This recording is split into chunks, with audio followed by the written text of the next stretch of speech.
So while you're focusing to sound, mentally relax your body, relax your mind, and relax your breathing with your thoughts.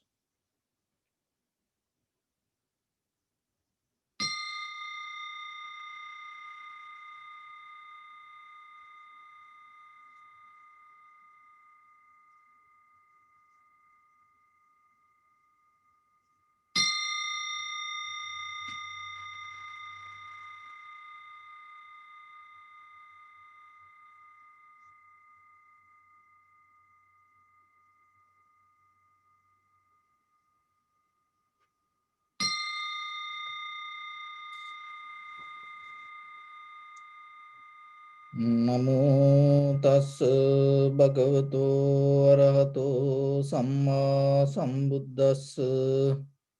Namo tassa bhagavato arahato samma sambuddhassa. Namo tassa bhagavato arahato samma sambuddhassa. So, dear Dhamma practitioners, in this meditation session, we mainly practice tranquility meditation, samatha mental culture, chitta bhavana, and vipassana meditation, or panya bhavana, or analytical meditation, or insight meditation.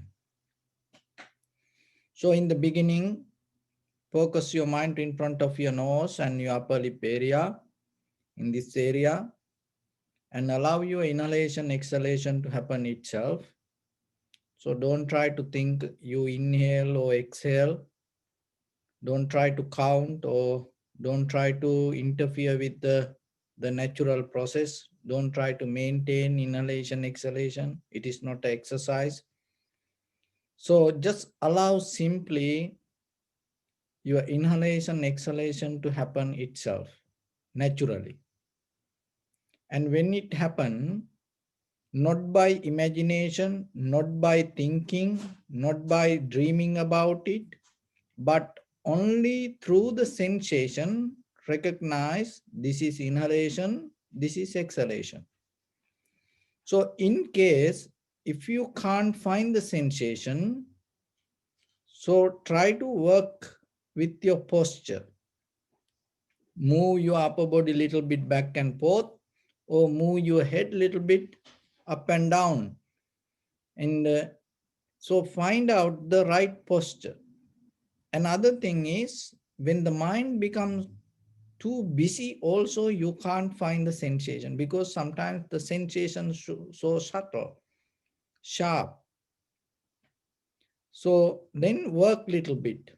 Don't get disappointed. Oh, I cannot find the sensation, I don't feel it. No, just try to work with your posture, because naturally sometimes our body, the way maybe we feel comfortable, but that is not the right posture for this meditation. So then what you have to do, just adjust your comfort a little bit and be flexible to work to the technique. So that is itself take you out of the self-centered mind. Don't try to convert the technique to the way you want. Why? Because then the self become the center. It happened to many religions. That's why the people, they are so smart. So even the God, whoever the God, what they does, they convert the God to the way they want. Then it become their God. But there are very few people for any religion, they become flexible. They let go their egocentric ideas or self-centered ideas, and they completely become faithful towards the teaching. So this is not about any teaching or anything. This is nothing to do with any religion. This is about your own inhalation, exhalation. Be very clear about it. You're not going to practice any kind of religious method. No. Be very simple. You try to recognize your own inhalation, exhalation. So then don't try to manipulate it. So what you have to do, try to adjust yourself, be flexible yourself. Sometimes you have to be a little bit hard on you to let go the comfort.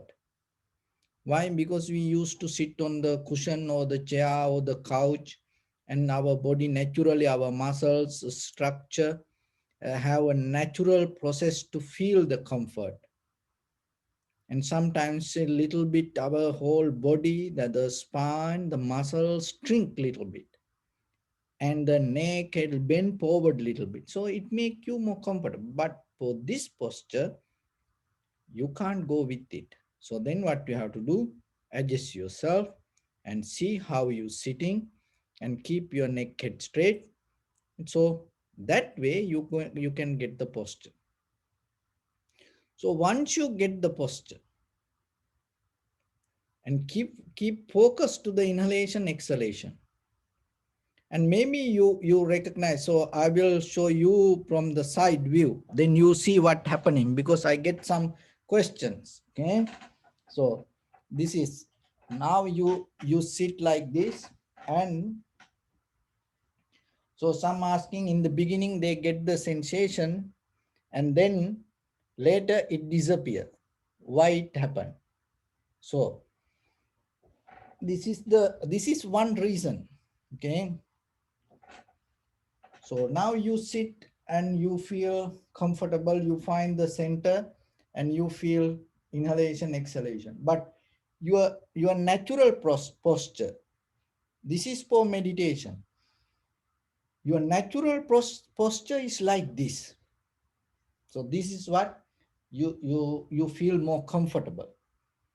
But from this posture, your neck a little bit forward and the back bend forward, you don't get the sensation. So you have to be like this to catch the sensation. Now you feel it.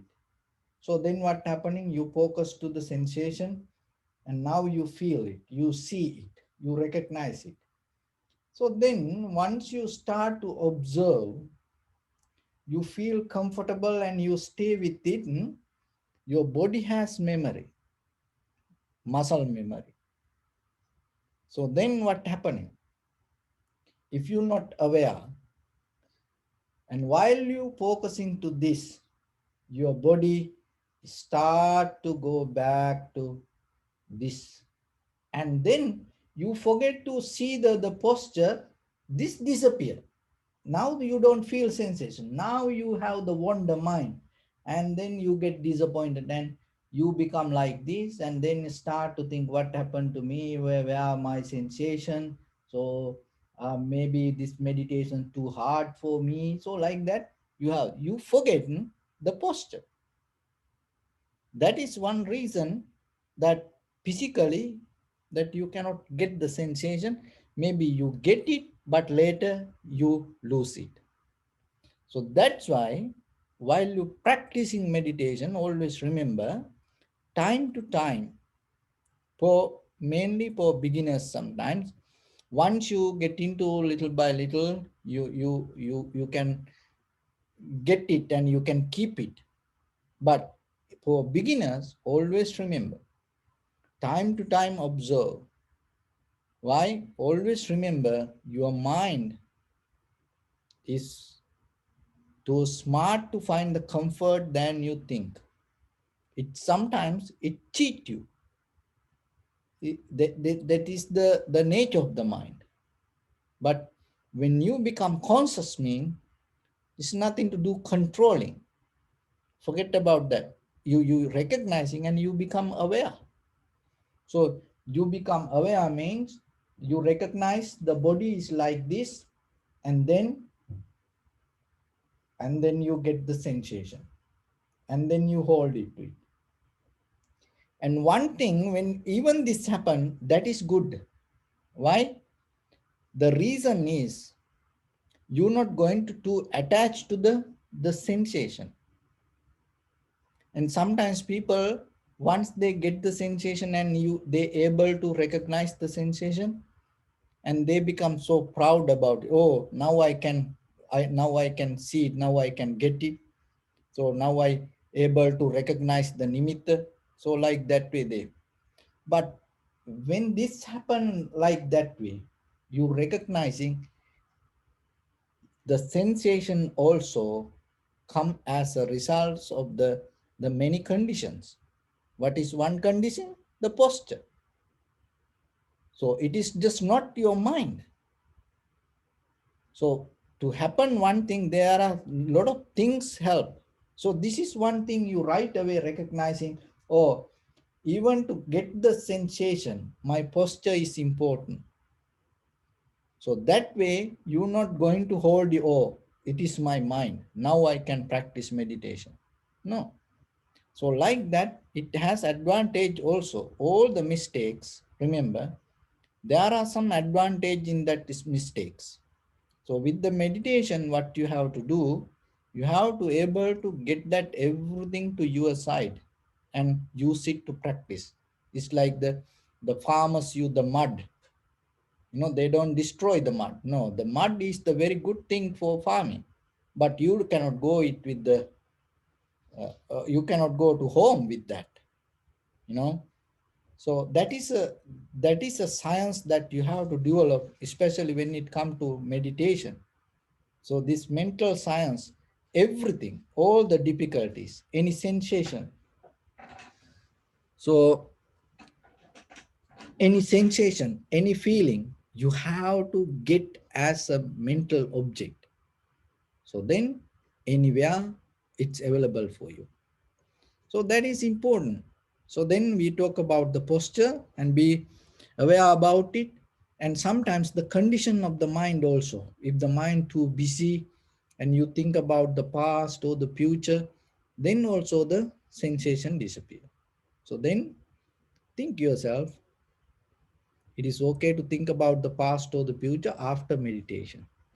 So now you practice and give your best for your practice, because this is, you do it for you. You are not sitting here for me or somebody else. You're doing this for you. So if you make mistakes or if you become so lazy, you are the one who going to receive the feedback.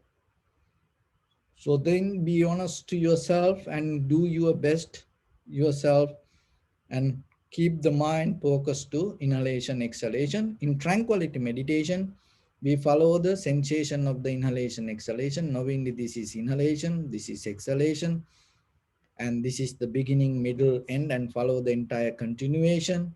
And also you can recognize some inhalation, exhalation become longer, shorter, heavy, soft, warm, cold, so like that details.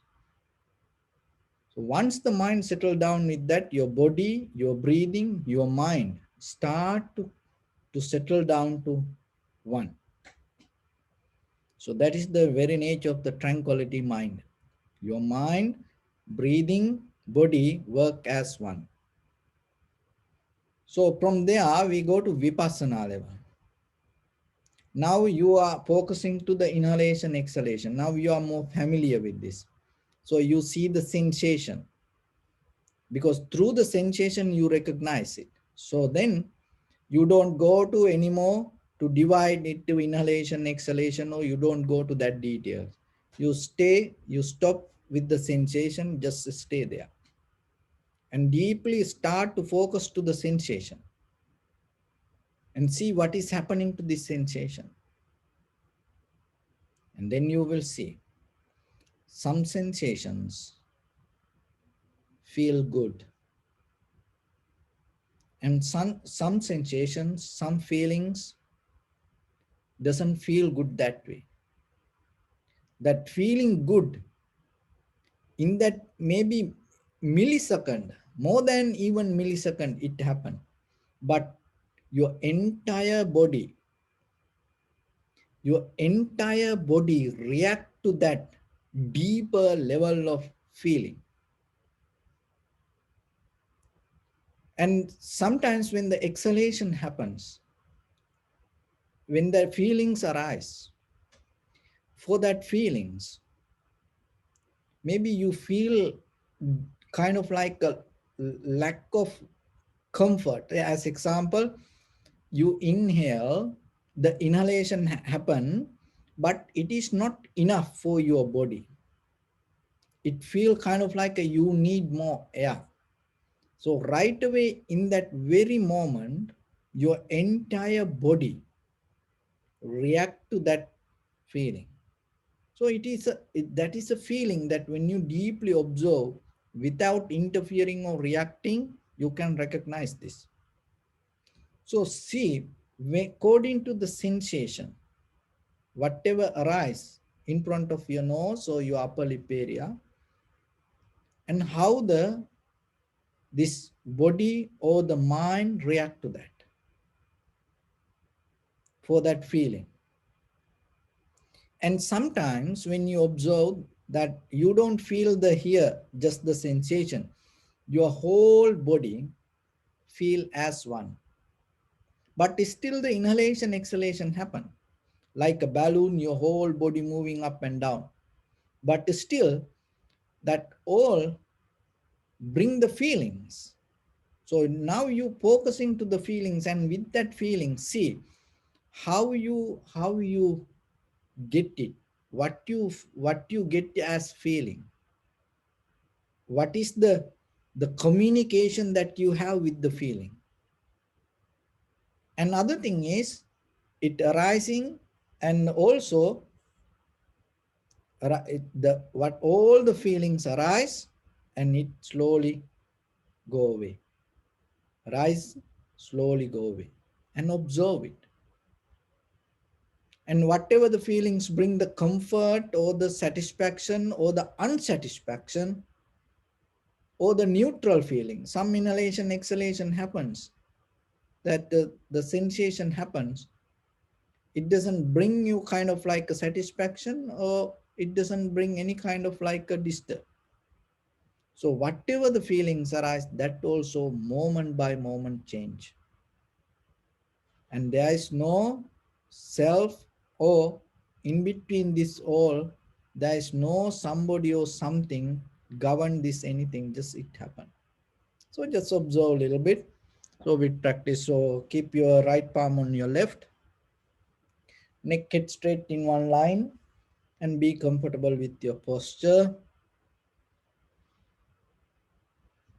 So bring attention to your body and scan head to toes 3 times. Say Supateva, or may I be well and happy.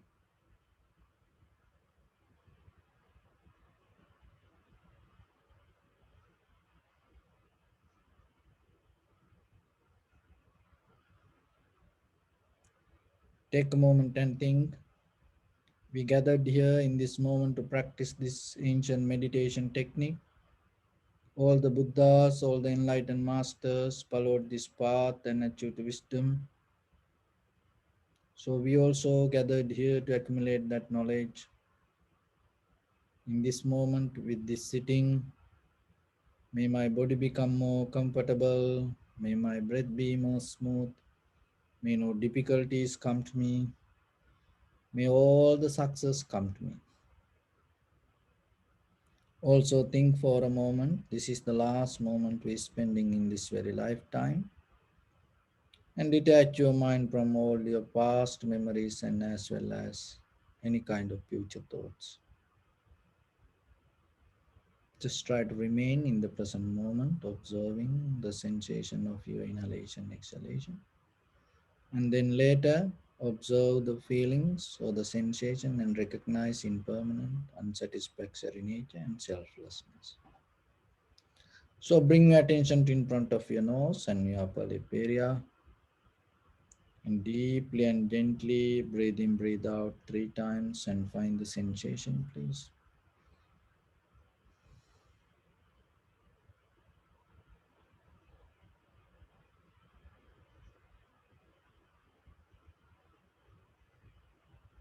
And allow your inhalation, exhalation to happen itself. Just get a mental note.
Keep focus your mind, inhalation, exhalation.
And follow the entire continuation of the inhalation, exhalation.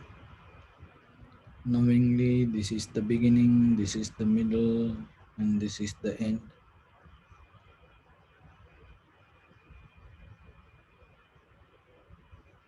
Also, you may experience some inhalation, exhalation become longer, shorter, heavy, soft, warm, cold. Just get a mental note without interfering to it.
So keep your attention to this feelings.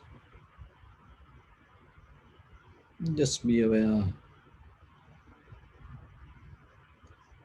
about the feelings and recognize the impermanent, unsatisfactory nature and the selflessness.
Bring your attention to your body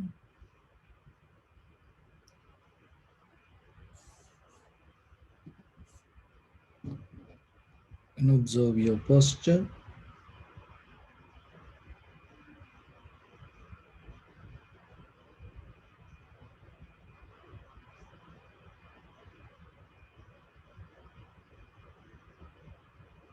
We cultivate loving kindness and compassion in our heart and radiate it as a light through entire your compound, village, city, state, country, world, around this universe. Also, as far as you can, through galaxies, other planets, stars. Reminding yourself like this: With clear intention, mentally repeat after me. May all living beings in this universe be well and happy. May everyone be happy and safe, and may their hearts be filled with joy. May all living beings live in security and in peace.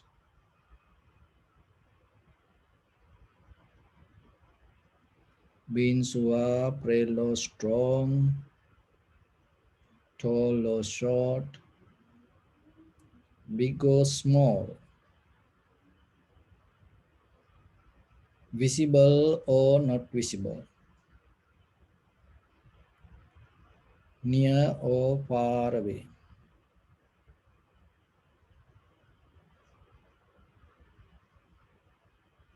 already born or yet to be born.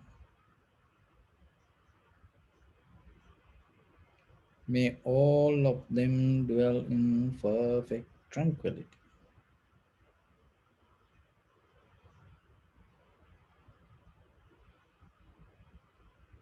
Let no one do harm to anyone. Let no one put the life of anyone in danger.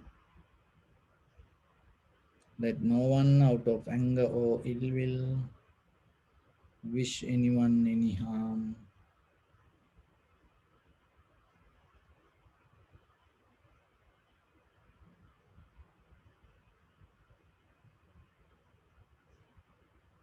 Expand the loving kindness and compassion beginning from your heart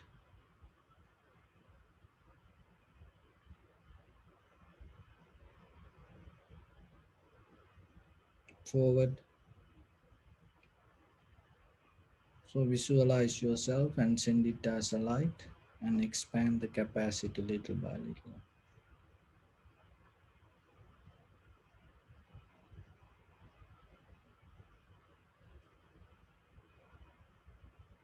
to your backside,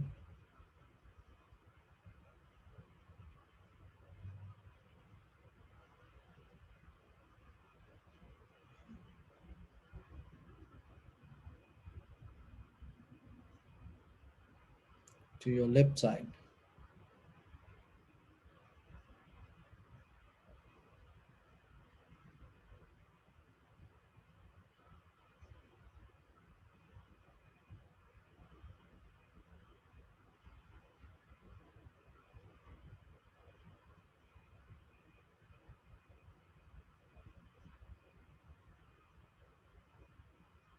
and to your right side.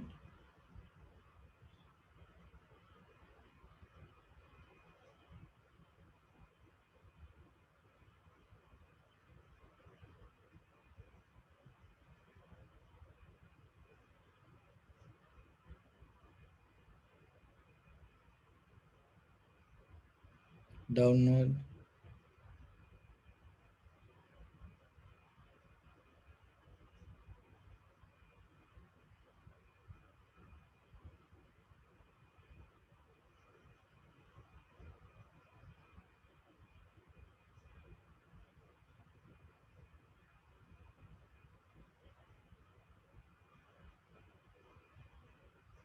and upward.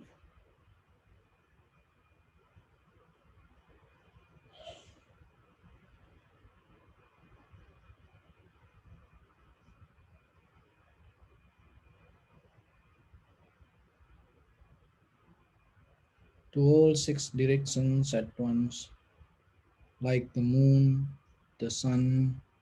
Spread the light, spread the energy without any condition, without any limitation, without any resistance or without any judgment. Let your heart to shine with the loving kindness and compassion from the bottom of it with the maximum effort to the highest. Wishing yourself, may all living beings in this universe be well and happy.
Say sadhu, sadhu, sadhu.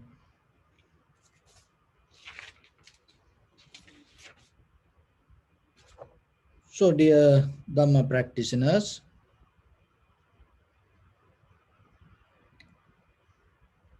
we try to understand the very nature of our mind and using the mind. And sometimes we have to use some outside example to recognize the very nature of the mind. Because the mind is this everything. Mind is all over your body. And mind is govern this all in your life. So that's why it is very important to understand the very nature of the mind. Understanding the mind means understanding you. So when it comes to understanding mind, you have to start with the moment that you go through, not the past or not the future. In this very moment, whatever happening in your mind, you have to get access to that and use that moment, and then you have to recognize the very nature, because otherwise if you start to think about the past or the future, you're not going to get it exactly as it is. So then from the beginning you go in wrong way. So if you really look for the knowledge regarding the mind or the self, you have to start from the moment that wherever you are. So that is the beginning point should be. That should be the center to work. So when it comes to that, the very nature of the mind has different behavior sometimes. The mind is like ants, one way. So the ants, there are different ants, red, black, termite, so some other different, many names. So the thoughts also kind of like that. Thought also have different kind of behavior and different kind of thoughts. And sometimes white, sometimes black, good, bad, nice, ugly. So the thought has different behavior. And when you look at the very nature of the ants, that's mostly ants come to some whatever the sweet for them or whatever good for them. And so they always look something to get. So the mind also the same. The mind also have always nature to get something, catch something, grasping, holding, clinging. We call that upadana. So that is the very nature of the thoughts or the mind. Always look for harbor to something, get into something. And other thing is, the most dangerous when it come to the ants, that that when they bite, they release kind of like the water, kind of like some kind of chemical through their mouth, and it bring more comfort to that pinch or the bite, and it help to go through. It's kind of like a lubricate the surface level whatever they want to bite. So our thought also same. Remember, each and every thought always release kind of chemicals in your body. So mind is all over your body. So then always thoughts happening, and then you are full of chemicals. You are kind of like chemicals, human body. So be aware. about your thoughts. Why? Because whatever the thoughts, that if it is unpleasant, unhappy, sad, worry, disappointment, fear, unsatisfaction, this kind of things release huge bunch of unnecessary chemicals to your physical body. So another thing is that the termite, it's look very innocent, no harm. When you look, it's not like the black ants. Even the termite bite, not kind of like that much, the giving you kind of like a pain. But how about when if the termite start to get into a house structure, what will happen? Not on the very first day. What will happen? Long term, it's going to become a disaster. So there are some thoughts inside us. It is there. You see it. It's not going to disturb you that much. It look like so nice, beautiful. And it, even though in the surface level, it look like good, kind of like white thoughts. So, but however, when in the long term, what happened? It bringing you a disaster. It destroy you. It doesn't matter who you are. It doesn't matter how that the high you climb. It brings you down. So when you aware, when you become more careful, when you able to see the mind, you can recognize this. Another thing is the ants always, it not going to stay mostly alone. So it always stay together. So the thought also the same. No one single thought going to stay alone. It has ability to bring more and more and more and thoughts around it. And another thing is the ants always moving. If you see, they always moving, busy, busy, busy. So the mind also the same.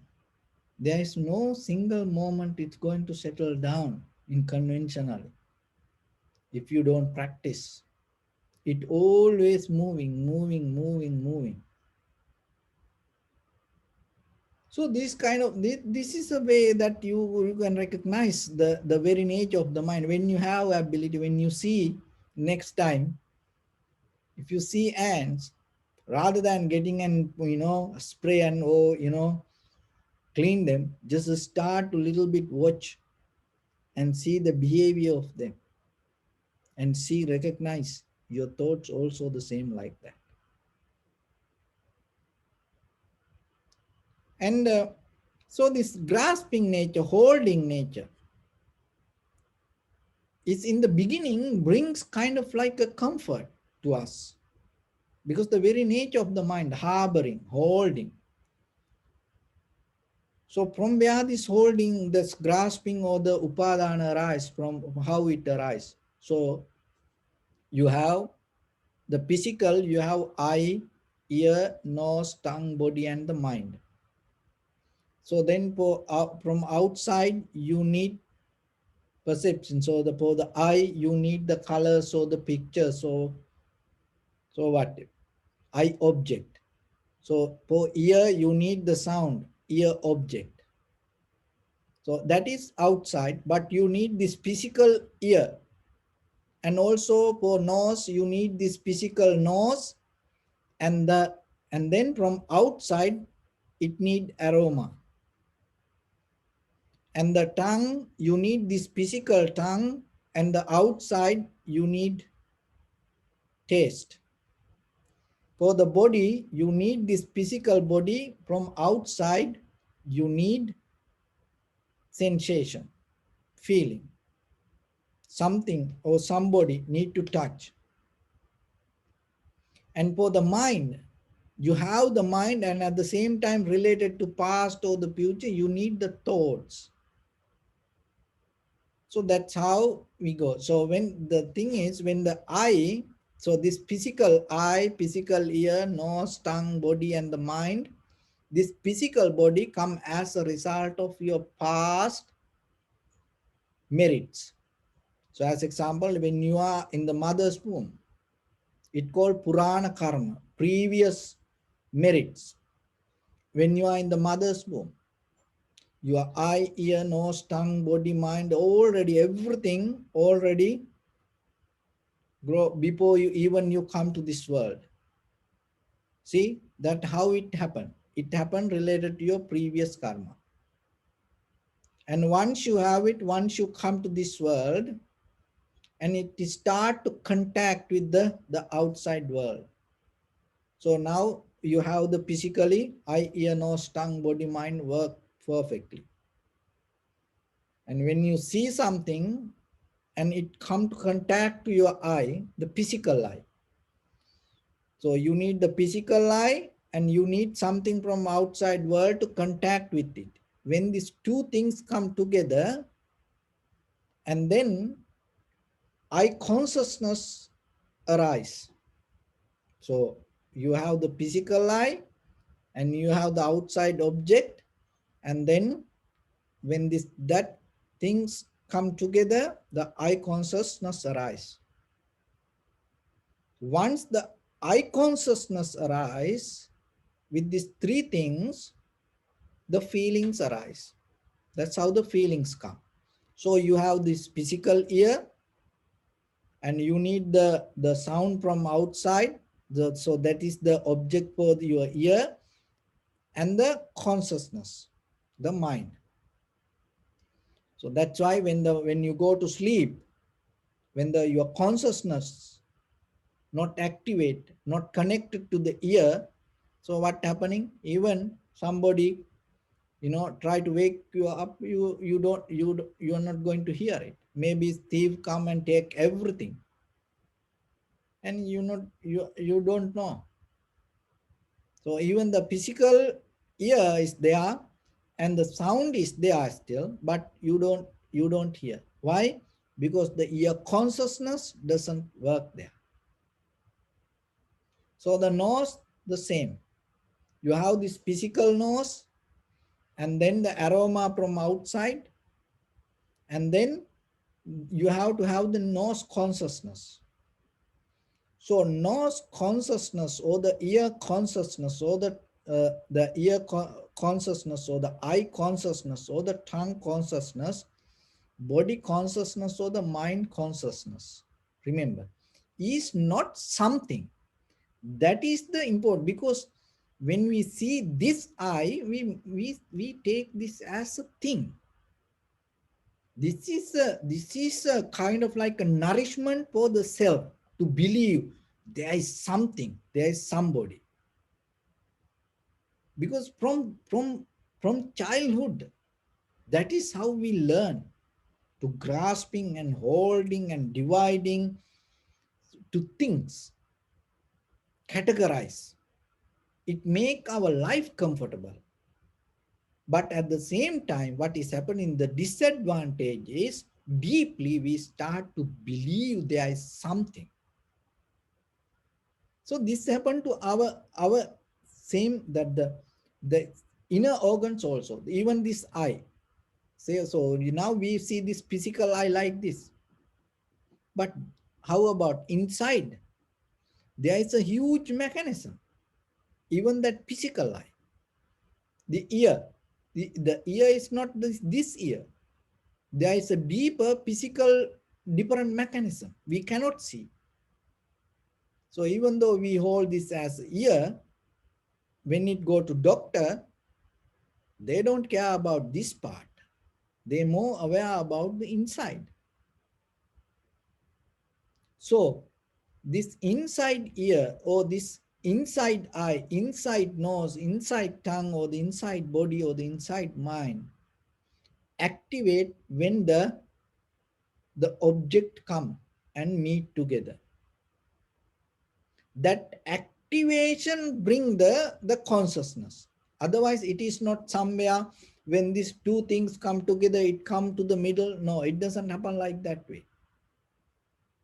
So that the object and the subject come together, the consciousness come as a result of that.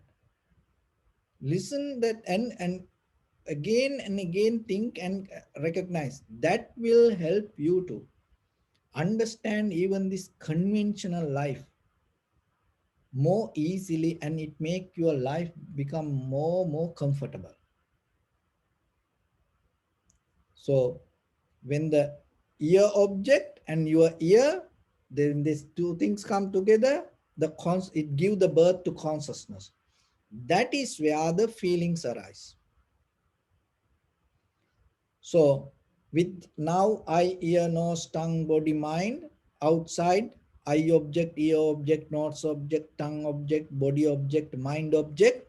So come together, the consciousness arise, eye consciousness, ear consciousness, nose consciousness, tongue consciousness, body consciousness, and the mind consciousness arise.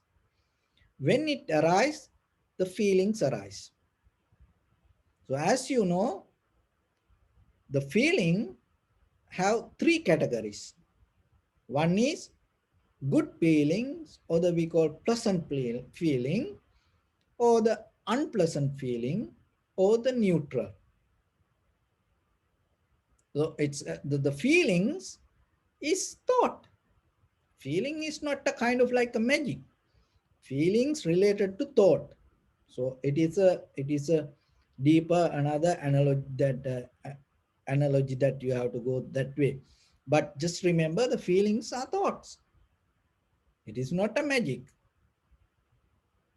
Good feeling, bad feeling, neutral feeling, pleasant feeling, unpleasant feeling, neutral feeling. Sukha, dukkha, adukkama, sukha in Pali. So these all thoughts. But the thing is this, when it arises, when the feelings arise, the very nature of the feeling, it gives power to grasping. It's like glue holding to something. Look at very carefully. Your living means what? When we say we are human being, we living this life, also like that. What does that mean? You maintaining your feelings. You governing your feelings. You are building your feelings. There's nothing beyond the feelings. There is no conventional life for you. So what does that mean? You maintaining with your eye, ear, nose, tongue, body, mind, with your eye object, ear object, nose object, tongue object, body object, mind object. How? If it is pleasant, you go with and you build it. If it is unpleasant, you try to resist it. And if it is neutral, you just allow it to be there. That is what called living. We call it the suffering means what? The struggle is itself called suffering. There's nothing else. We keep going it, and sometimes people like to do this, and people attach to do this, so they keep going it. So when you able to come to the recognition of the feeling, before the reason, the mechanism is this. If you don't see the nature of the feeling, what will happen? You will maintain the feeling. So it happened to us all the time. So I give a very physical analogy. And once a while, you clean your house, or you clean your room, or even you clean your pocket, you clean your car. And some people don't do that even for their whole life, but they cannot understand this. But some people do it. So if you do that, you will see some material things, it is there. that you see it, and just surface level, when you see it, you know it, you need it, and you allow it to be there. But one day come, you want to clean it, and when it come to clean, and you recognize, oh, this is not enough, no need anymore. But in so far in the journey, you thought you need it, but moment come for you to clean, in that very moment you decide, I don't need this, and you throw it away. So see that the clinging, this is the thing, that if you don't think, if you don't come to a point to clean, or if you don't analyze it, or if you don't think, what will happen to that? It's going to be there. How long? Who knows? So your thoughts also like that. There are thoughts with sometimes there are reasons. Sometimes there are thoughts or the feelings, no reason. But it's still, it's there. Why? Because you have a body. So because of the body, and you have this, this is the subject, and you have object around you. And because of that subject and object, the consciousness arises. So it going to be there. But if you deeply start to observe, do I need this? Do I really like this? Then you are going to recognize. And if you are able to go to deeper vipassana level, so in the tranquility meditation, what we does, that all the feelings that always arise, is as example as, remember that, like ants, you always, moving. So like that, these feelings also happen because of the thoughts, and so the thoughts always go here and there, and you think it is important sometimes. So tranquility meditation, what it does, it allows to settle down, not to move. That's why it's called tranquility meditation, tranquilize. And once it tranquilize, it give power to observe, because if it is move, go here and there, and you cannot see properly. But now it tranquilize, now you can see it. So now you can catch the feelings. And when the feelings arise, deeper in that feelings, you recognize the behavior. What it arise and change. You have to recognize only one feeling. That's why you heard sometimes when you hear the stories about the Buddhas, suddenly people attain to enlightenment. Because the power of the mind is, once it able to get through one thing, you get connected to everything. So even the feeling with the I, if you able to get that, the impermanent or the unsatisfactory nature of the selflessness of the feeling, one feeling, it happened maybe at least 16 thoughts arise within 1 second, like this moment, at least 16 thoughts arise. And maybe that's mean, who knows, maybe 16 feelings arise in that very moment.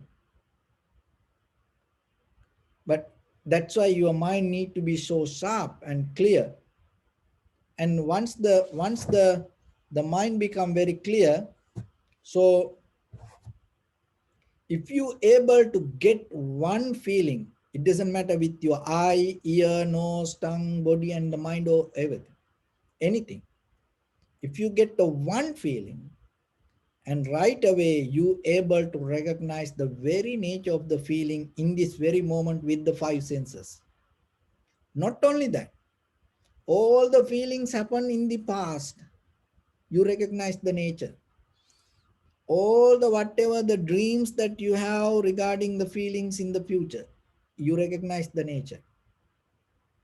And not only you, any human being in this present moment or in the past or in the future, that they also governed by the feelings. Now you recognize that behavior also, not only in this planet, anywhere in this universe, whoever have the feelings, now you know the very nature of that. See, you get the only one thing, but you get into that universal wisdom. So it same like this.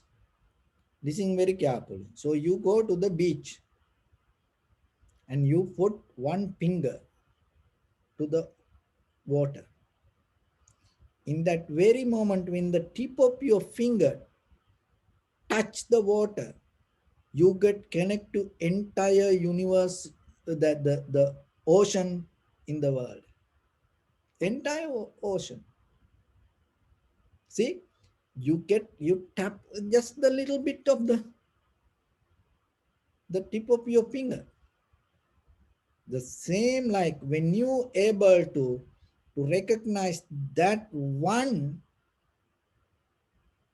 the feeling, impermanent behavior, unsatisfactory nature, or the selflessness, then you're able to recognize everything. For that, that is why you have to practice the vipassana. Just to get that, it is not by hearing and listening. You have to experience it. Because that experience is so powerful than you think. And by hearing, listening will help you, motivate you. That is the only thing. So you have to get into that. So otherwise, what will happen? This all the desires, the grasping nature, holding nature, harboring nature, upadana, clinging, is kind of like rush. Rush means the the oxidation, the ions oxidation rush, that it killed the iron itself. So our mind also, when it have come to upadana, when it come to feelings, if you don't see the feelings, what will happen? It like become like termite. Remember that. You feel it good, you enjoy it, but little by little, little by little, it destroy what? It destroy you. How? Because the upadana or the feelings take you to another life. And especially, mostly, when the upadana has the strong desire to find that satisfaction, it we call the lust or the greed. And because of the greed, because of the lust, what people does, they kill each other. They kill others. Not only human, they kill animals. Why? Because of the lust. And because of the lust or the desire, likeness, people is stealing things from others. And because of the desire, because of the lust, people sexually misconducting, and it is another way, sensually we are misconducting all our eye, ear, nose, tongue, body, mind, all that entire our life we abuse. Not only sexually, we abuse whole our life because of the desires. And because of the lust, because of the desires, we tell lies. And especially now, this all the young generations, these viral videos, to make viral videos, pranks, that they tell lies to make people laugh, to get views. It's deeply, demoralizing our entire, the society. And people People watching it and people doing it knowingly, it is not true. So that is deeply, that spiritually, that's why we have to be very careful regarding in day-to-day life. Another thing is that the detoxicating our own body and intaking that the lot of liquor or the food or the many other things, vitamins or many things, because of the lust. So see, this all the five precepts we break because of the desire, because of the feelings. So if you recognize one feeling is change, impermanent, and it leads you to unsatisfactory nature, selfless, you're not going to go that far. It arises, you recognize, and it go away. Because these five precepts is not nothing to do with the Buddhism. Any religion, when you come to that religion's spiritual practice, this related to fundamental human ethics or the qualities. Why? Because our life happening because of other things.